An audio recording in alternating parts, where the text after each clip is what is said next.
Hi, everyone. Thank you so much for joining us for OT Echo. Today is December 12th, 2024.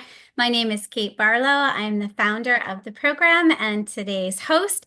And I'm so excited to share with you that Dr. Erin Leary is here today to talk about transforming trauma, mastering trauma-informed care skills to foster hope and resilience in occupational therapy. If you would all please complete the pre-survey that was sent to you. And if you forgot, Kelsey is going to put it in the chat for you right now. And we will, if you have any questions, you can put them in the chat while Erin is speaking, and I will interrupt her to get those questions answered. And then, so Kelsey will, Erin will present for about a half an hour, and then we will have a case study. And then we'll break out into breakout rooms to discuss the case study, and then we'll all come back in a large group, and we'll be all wrapped up in an hour. So thank you again so much for your dedication to continuing education and mentorship. And Erin, thank you so much for coming. We really appreciate you volunteering your time. Well, thank you, Kate, and thank you all for taking time out of your busy schedules to join this presentation today. I'm going to introduce myself, but while I'm doing that, if you're comfortable, I would love to hear, your experience with trauma on a scale from 1 to 10, maybe rating yourself, 10 being like, I feel like I have a lot of trauma-informed care skills, 5, somewhat in the middle, and 1, this is somewhat new to me. That's really helpful information to me as I go through this presentation with you all. So if you don't mind reading that in the chat box.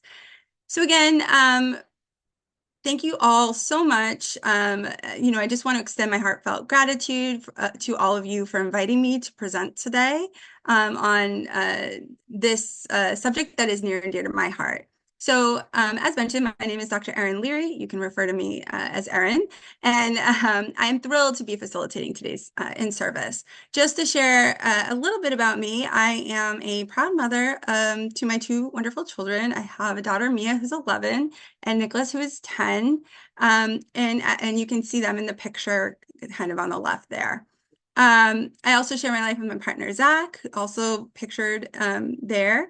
And I'm a passionate animal lover with 3 dogs and 2 cats. It's a very busy house over here. You can see the picture of my three pups there. I've been in OT now for 16 years. I recently completed my doctorate in occupational therapy in 2023.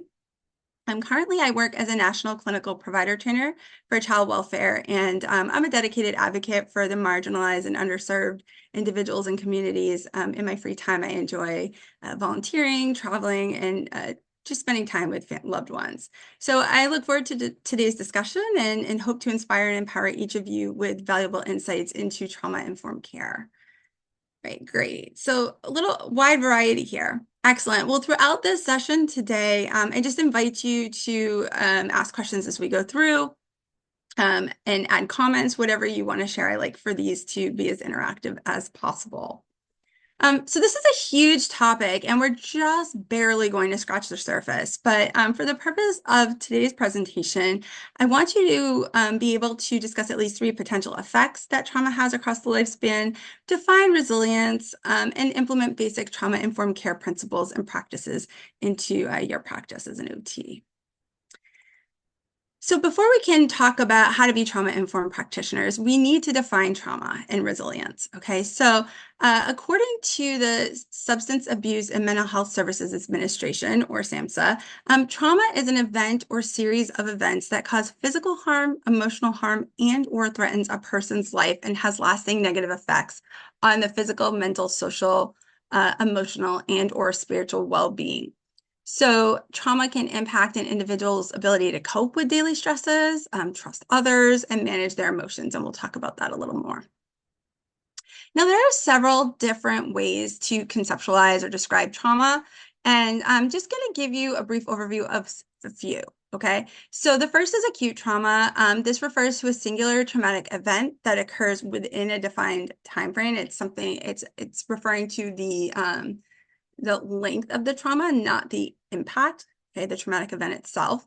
Then there's chronic trauma, and this really looks at the experience of multiple traumatic events, and that can be different traumatic events or long-standing in nature. So thinking about like there's ongoing domestic violence and physical abuse. Okay.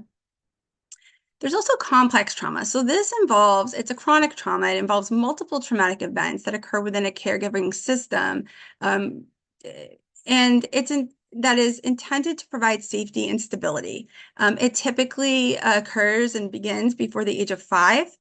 And the impact of this is significant due to both the source of the trauma, okay, the identity of the perpetrator, and its occurrence at an early age. So this is done by a child's, an individual's primary caregiver, okay, parents, grandparents, somebody who would normally be protecting the child. We also can talk about it in terms of historical trauma, and these are the effects of prolonged events or experiences that, transcend across generations with a particular group or community. So an example of this might be slavery, displacement, genocide, and other forms of cultural and racial oppression.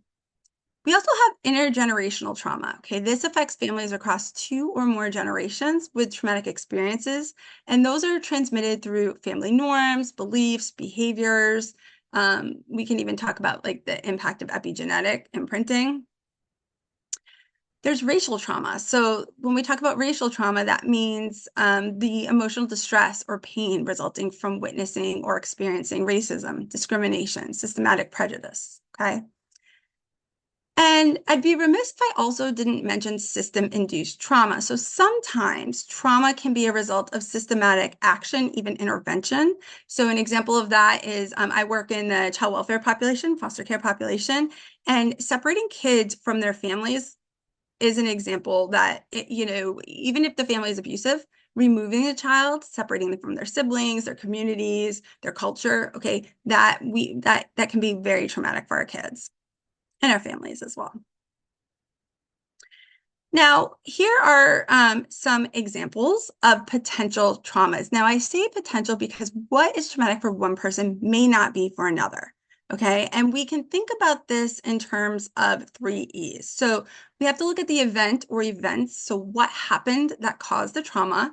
The experience, meaning an individual's experiences of the event determines whether or not it is traumatic. Okay, and that can be in our experience of trauma is influenced by how, when, where, how often, and so on. Okay, so for example, trauma has a cumulative effect. Okay, the perpetrator is meaningful. Okay, as we saw when we talked about complex trauma.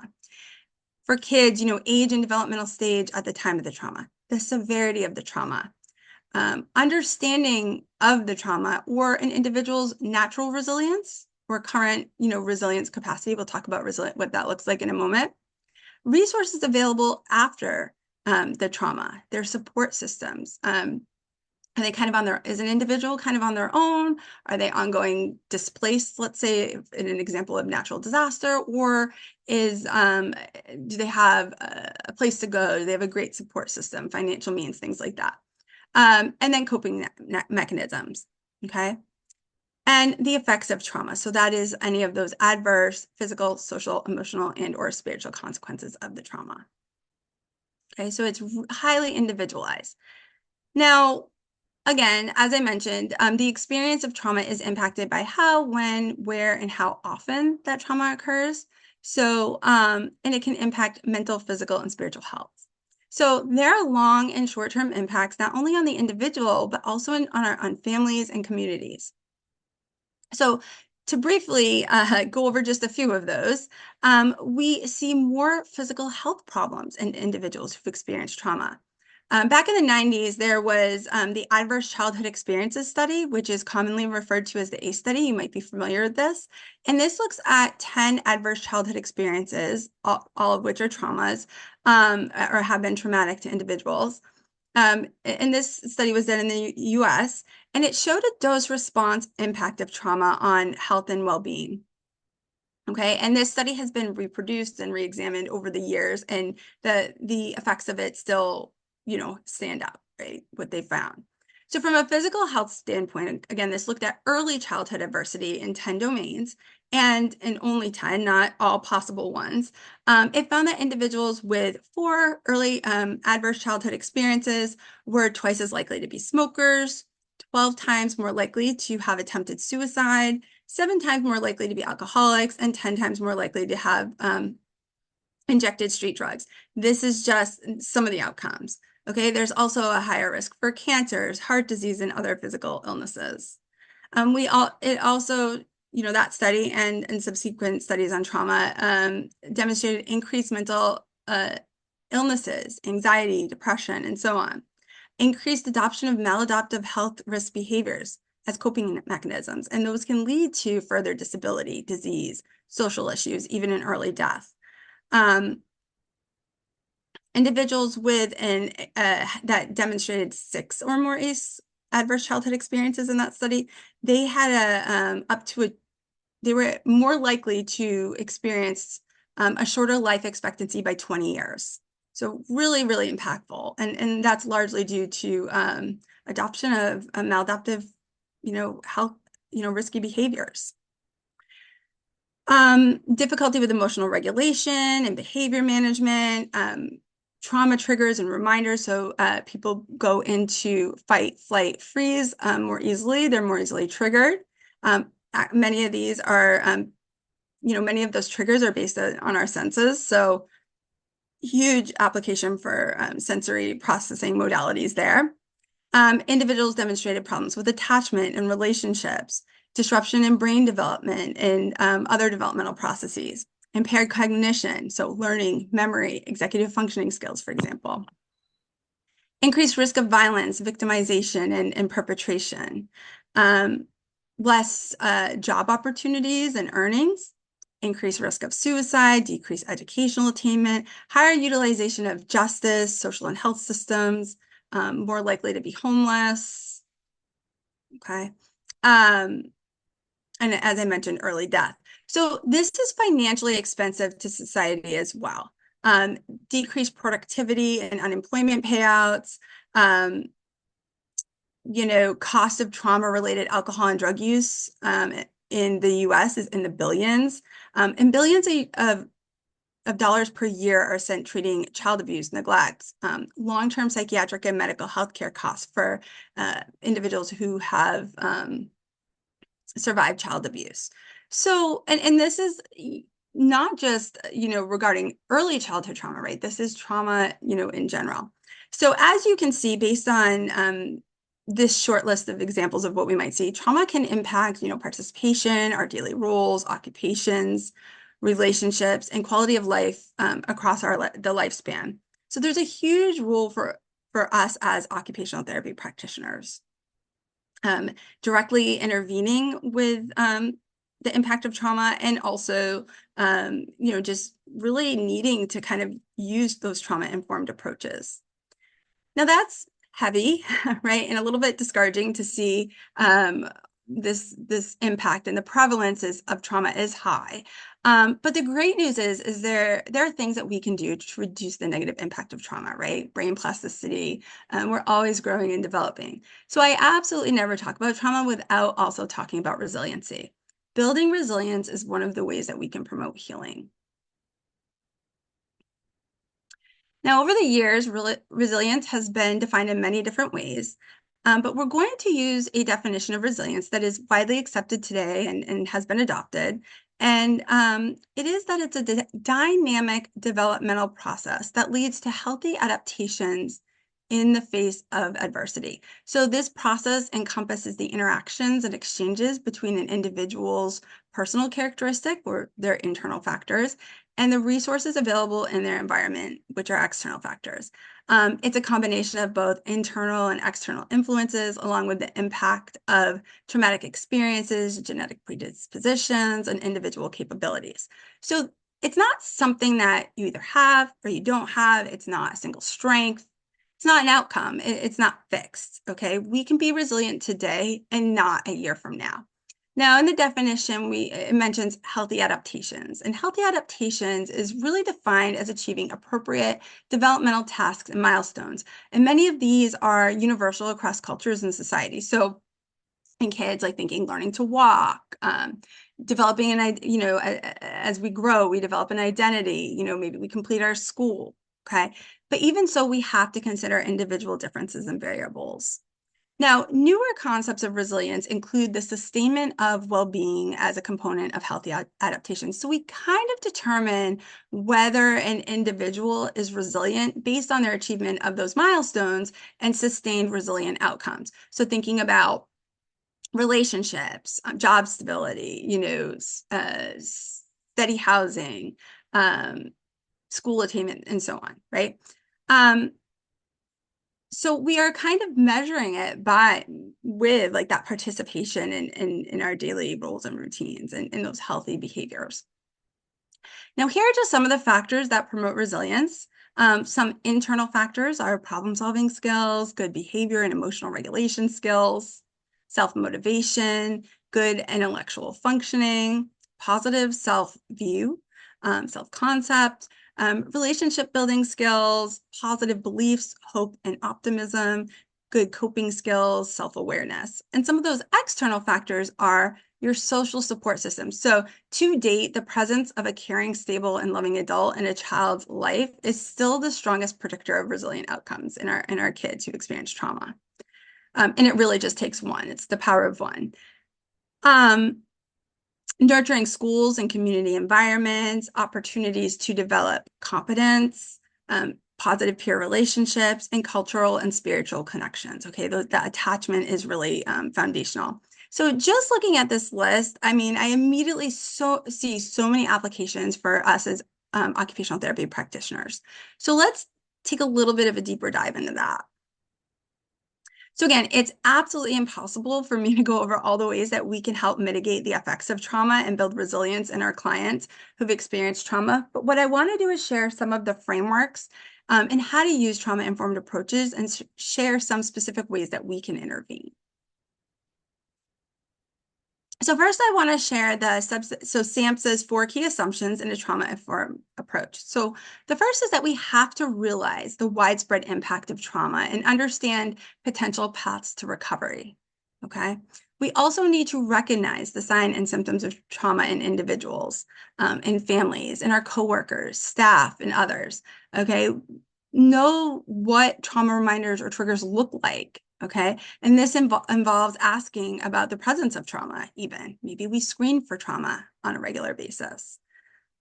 Then we need to respond by fully integrating knowledge about practice into policies, procedures, and different practices. So this really speaks to the way that we're engaging. And it also makes me think about advocating for occupational justice. So occupational justice, meaning the equitable opportunity and resources to enable people to participate in meaningful occupations. So as I mentioned, I work with children and youth and families in foster care. And although there are normalcy laws in place to help kids have a more traditional experience of childhood, despite being in the custody of the state or living outside their birth families, there are certain things like their ability to get a job, okay, as teenagers, or getting a driver's license and driving cars that's limited, okay, because it's a little bit more challenging. And so what happens is if they age out of foster care, okay, so they don't return to the family, there's no permanency, which that typically happens between 18 and 21. 21 is extended foster care. Not only do they often have a support less of a support system, but they're also on their own, right? And despite having come from that disadvantaged background. Okay, so with the impact of trauma is developmental delays and so on. So there's kind of added disadvantage.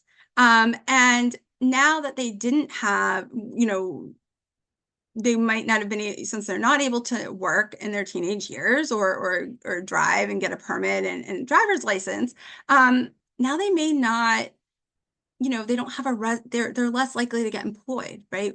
Because they don't have a resume built, a strong resume perhaps, or they can't, they don't know how to drive. They have to obtain a license after they're on their own, so they might not be able to access certain resources.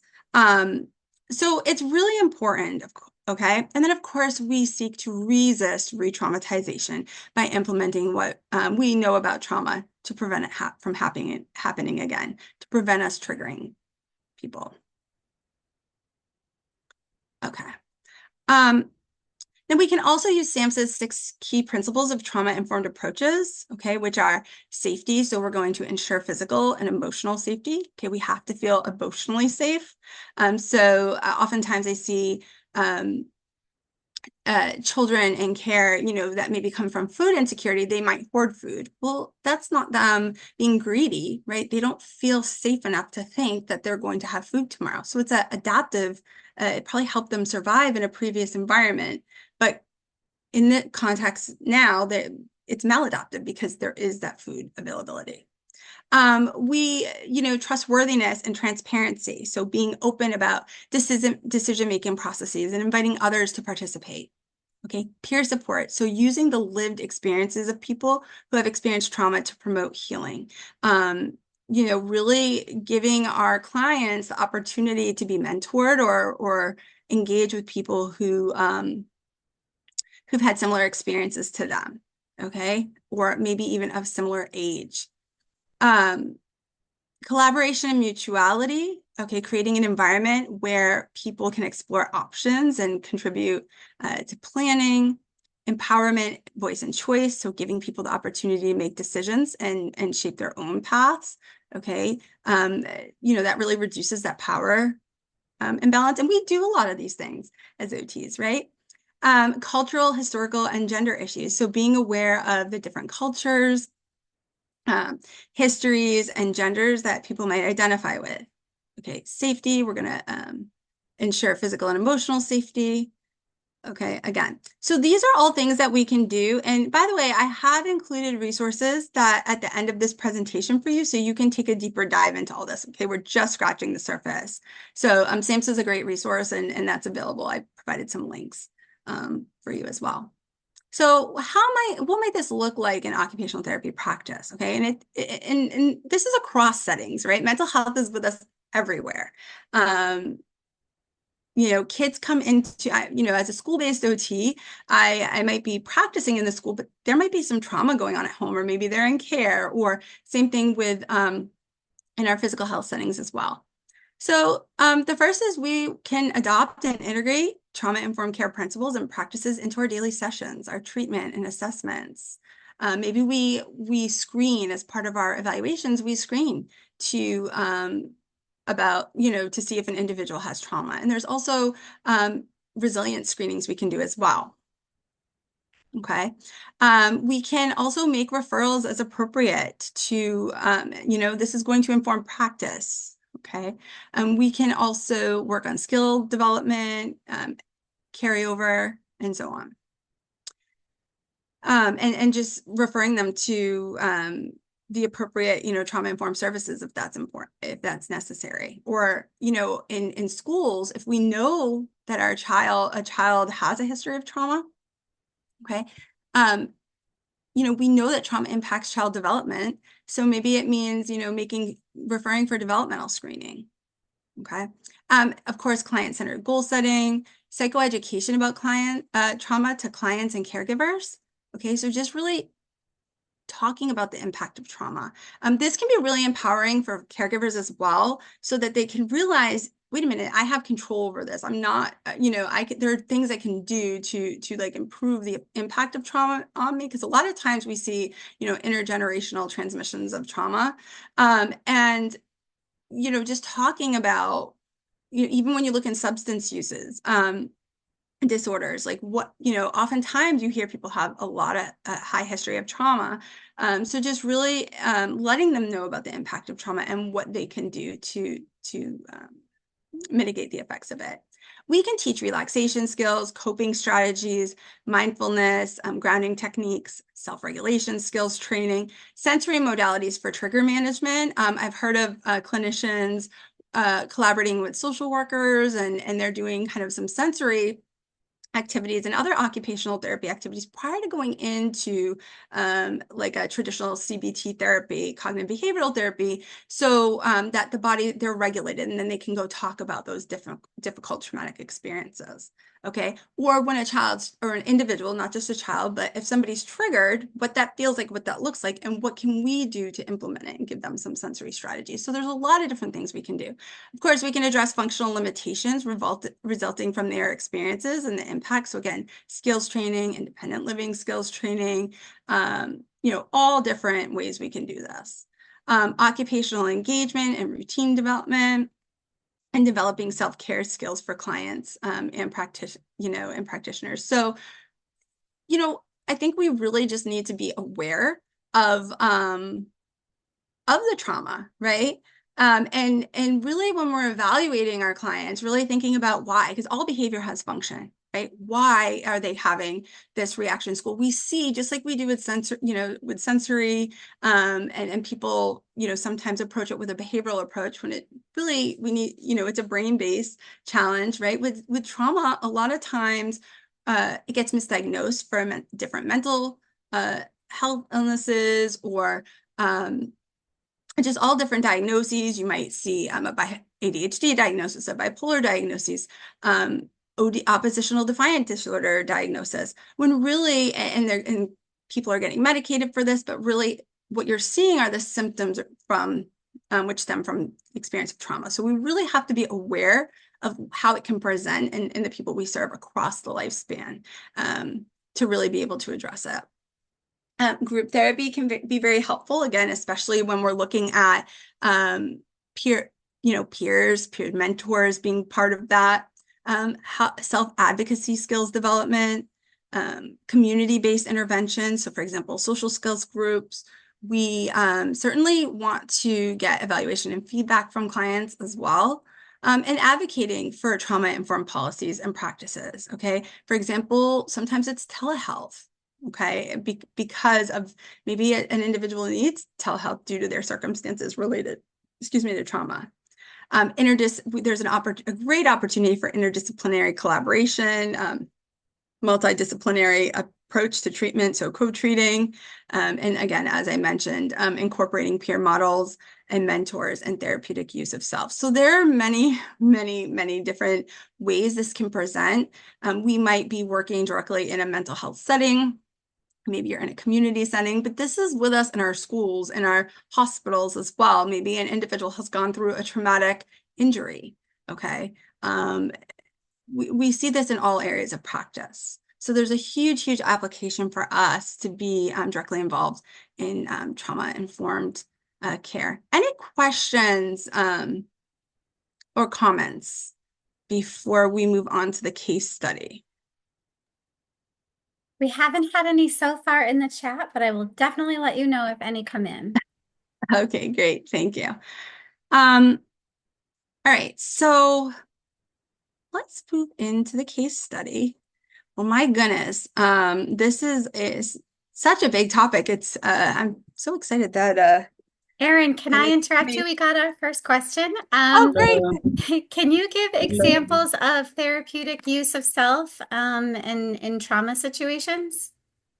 Yeah, absolutely. So really kind of establish what you might do to establish that rapport, right, with somebody. So, there's a certain amount of healthy disclosure, okay, relating to an individual, really just as you might do to someone else. So let me think of a great example. Just really sharing, like if we do group therapy and we have our peer mentors involved and, a certain amount of, disclosure, building trust with our clients or the individuals we're serving, taking that time to establish that rapport in the beginning and develop that psychological safety. So yeah, thank you. Excellent question. I think I see another hand up. Yes, Joseph, please go ahead, ask your question. Okay. Thank you for a nice presentation. I'd like to ask the presenter if a trauma is a separate diagnosis. So thank you so much for asking that question, actually. Something I say almost daily. People can have a significant history of trauma and never have a diagnosis of, let's say, post-traumatic stress disorder, right? But that doesn't mean the impact of trauma is not significant in their life. A lot of time it might not be reported, people might not even be aware of it. So no, this could just be something in that an individual struggles with that you might have no record of when they come to see you. Okay, and it could be impacting them. Now, there are certain diagnoses out there, but I always caution folks, even in the field I work in, it's foster care, kids have been removed from their home, yet not all the kids are going to come with diagnoses of PTSD. That does not mean they have not experienced trauma. Okay, so they can still have a very, very severe impact of trauma across their lifespan that impact their functioning and participation without that diagnosis. And we really, in your resources, we'll kind of see it at the end here. There's something called a ACEs screener. There's a pediatric version, which is Pearls, or you can kind of, even ask some questions just to determine, kind of get clue in to see if people have experienced any traumatic events before they're coming in with you. And that can be really meaningful as well. The ACEs is like a quick 10 questions. It's a very, very quick tool that you can use. And there's others out there as well. But great question. And keep the questions coming if you have more, and hopefully I answered those sufficiently. So let's talk about a case study. Okay, so we're going to, now obviously this is not a real case study, right, that I have experienced, but I wanted to kind of us to process it together. Okay, so we're going to talk about it in a pediatric situation, and we're going to talk about Kofi, who's 8 years old. He lives in a rural village in Ghana, and he is an energetic little boy who was displaced from his home due to a recent flood that destroyed many houses in his village. He witnessed the loss of family, possessions, and the emotional distress of his parents. So since the flood, Kofi has shown signs of anxiety, difficulty concentrating in school, and reluctance to engage and play with peers. So in the occupational therapy initial assessment, the functional limitations included that he has become withdrawn per report of his mom. He avoided social interactions and struggles to complete school assignments. He also exhibited difficulty with fine motor skills, such as holding a pencil and cutting with scissors. So let's talk about some cultural considerations. Kofi's family places a high value on communal support and traditional storytelling. Understanding these cultural elements is crucial in developing an effective treatment plan.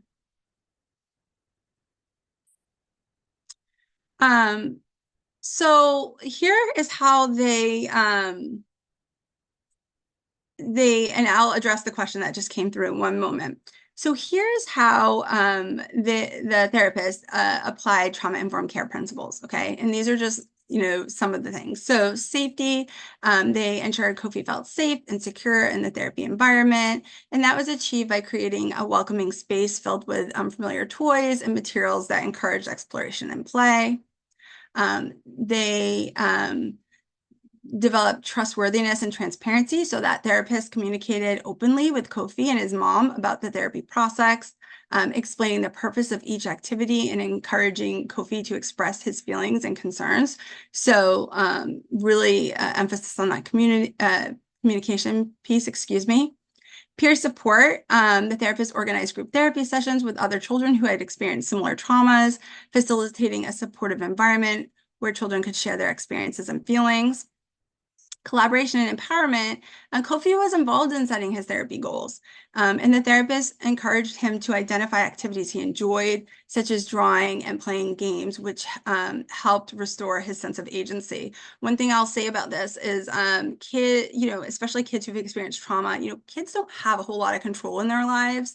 And this is also, true of the people with trauma. So, if we know routines and structure, okay, help, and with safe, feeling psychologically safe, because we're creating predictability and things like that. But also when we give people choice, it empowers them. Okay, it facilitates psychological safety as well. cultural, historical, and gender issues. So the therapist incorporated traditional Ghanaian storytelling in the therapy sessions, using stories that resonated with Kofi's cultural background to help him process his emotions and experiences. That was how the therapist approached.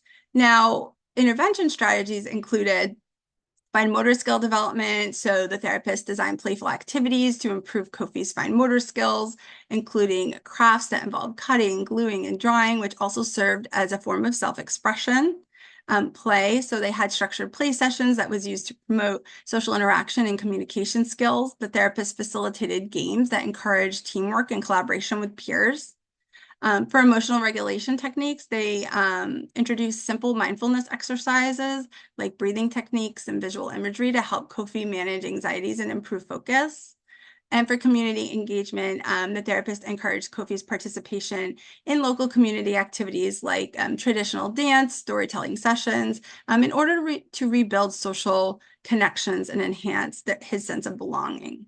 So after 3 months of OT with trauma-informed care, Kofi showed improvements in emotional regulation, expressing his feelings more openly and engaging in discussions about his experiences. His fine motor skills improved significantly, which allowed him to participate more effectively in the class activities. He began to re-engage with peers, participating in group play and community events, which helped restore his sense of normalcy and joy. And his mom reports a noticeable change in behavior at home, including increased willingness to help with chores and play with his siblings. Okay, so here are some application questions, okay, for us to process regarding Kofi's experience.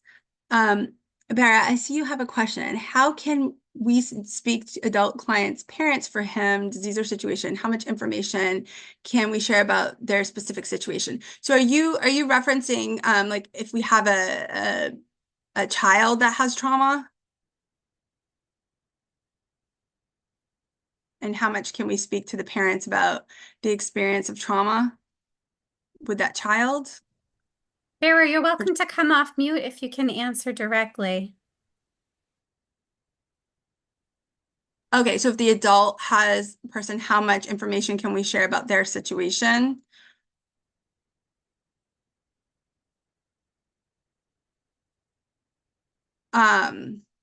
Yeah, can you I'm sorry, I just want to make sure I want to answer accurately. Can you clarify just a little bit for me?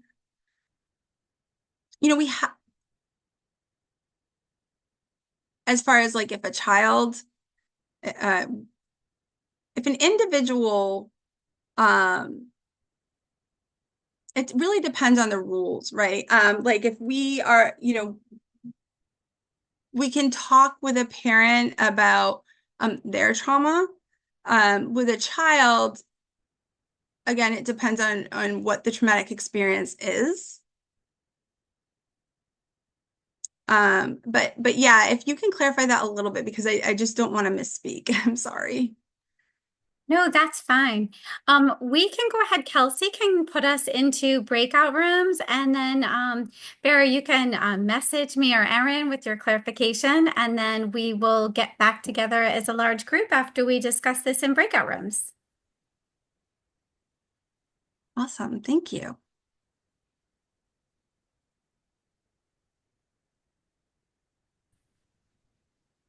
Okay, we are going to go ahead. Kelsey is going to lead us through the discussion. Okay. Oops. So we're going to start with question 1. Oh, yes, I thought I was muted. And Erin, feel free to jump in at any time at all. The first question was, what specific traumatic experience did Kofi face, and how might these have impacted his emotional and developmental functionings? So we're just going to start with Antonia's group.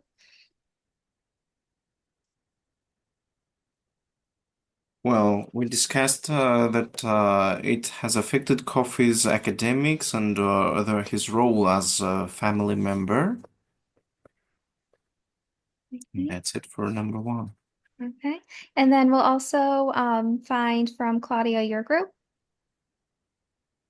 Well, we also discussed how this would affect him in terms of feeling weak or out of control with his life. So the emotional impact and self-perception. Also would affect his relationship with his parents if they experience tremendous distress. He may have experienced some neglect, or his parents were consumed with coping with the trauma that they had experienced. So perhaps he didn't have as much of his parents' attention, which may have left him felt a bit neglected.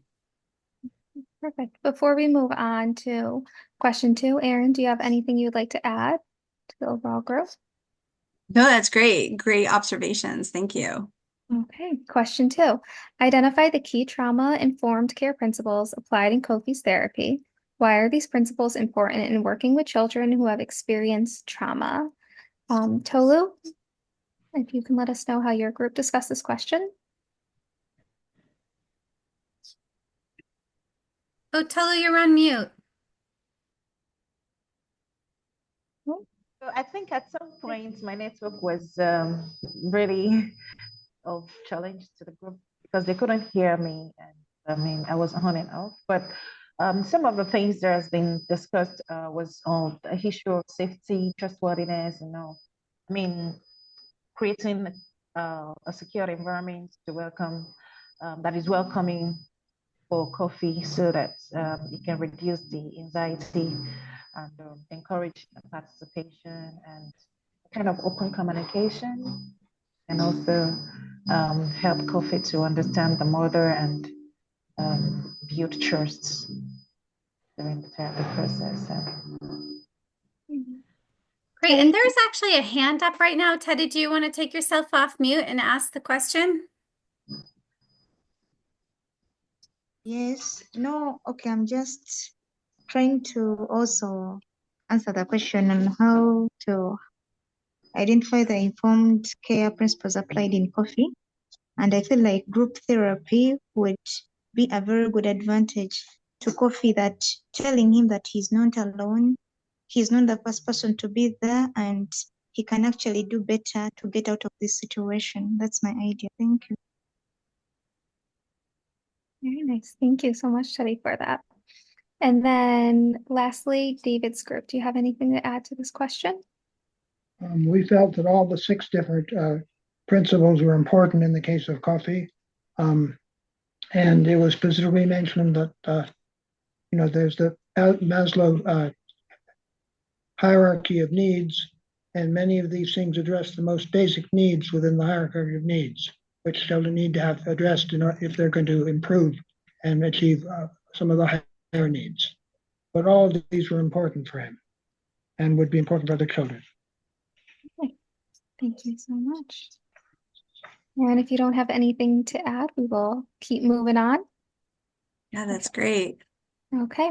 Number 3, what role did peer support play in Kofi's therapeutic process, and how might group therapy benefit children in similar situations? Otine, did your group get to this question?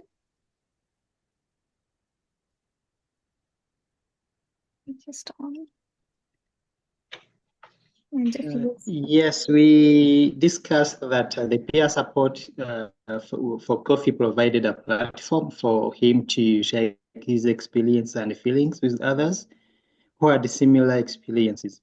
So this opportunity helped him to foster a sense of community and reducing his feelings and isolation. So this was coupled with the group therapy that benefited him by promoting social interaction and mutual support. So that's what we tried to discuss about this third question in brief. Very nice. Great. That was a great answer, Christine. Because of that, we're going to move to question 4, just for timing. How did the therapist help build resilience in Kofi? What were some of Kofi's protective factors? And George, did your group get to this question?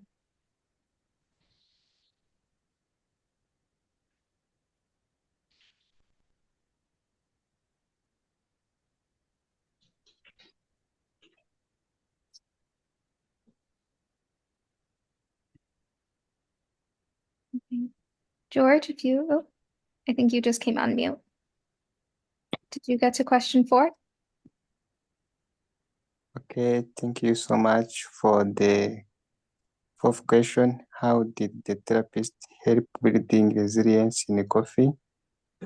the therapist use group therapy for increasing resilience and reduce the emotional of the children. That's what we discussed in our group. Very nice. And then Yasmin, I see that you raised your hand if you'd like to unmute yourself. Yeah, I would like to add that the therapist also used emotional regulation technique like deep breathing and imagining the scenarios and working on the anxiety. That's what I felt, that to help her to build resilience. Beautiful. Yeah. Thank you so much. Yeah, thank you. And then lastly, what challenges might an occupational therapy let me try again. What challenges might an occupational therapy face when implementing trauma-informed care principles in a pediatric setting in sub-Saharan Africa? How can these challenges be addressed? If anyone can raise their hand from the groups, did anyone get this far before I call? Yasmin? Yeah, I feel the language barrier is the first factor. So we need to find a person who can speak their language and help us in breaking the barriers in communication. I feel the first barrier would be communication. That challenge I feel the most, and also the cultural aspect too. Okay. This two I can think so far. Thank you.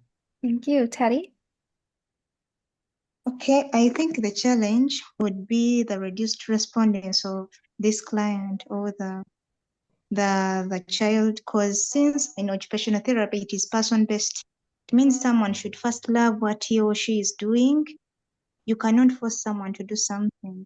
So I feel like if there is that reduced respondents, that the child is not ready to cooperate with the therapist, then it means even the product will not be very successful as we want it. Thank you. David, you also have your hand raised? Resources are probably also a problem in this situation, and especially if there was flooding, it probably impacted most children in this village. So finding ones who could share positive experiences might be difficult. And then Poteen, you also do as well.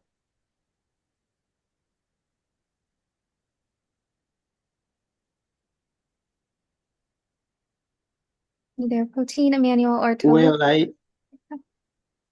I think as far as I'm based in East Africa, I think the first challenge we might experience is limited resources.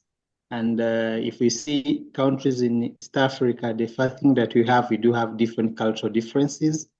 And there is a stigma around mental health concern, which can also be the challenge that we might experience as when we are practicing in East Africa.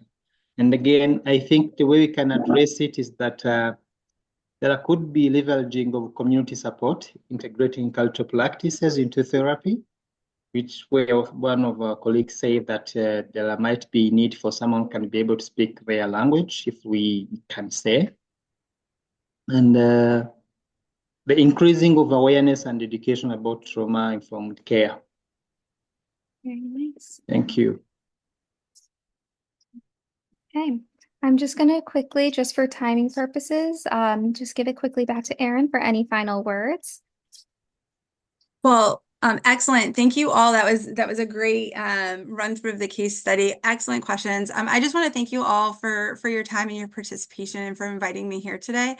This presentation will be available to you. As you know, here are some resources that can be helpful. And here's my contact information.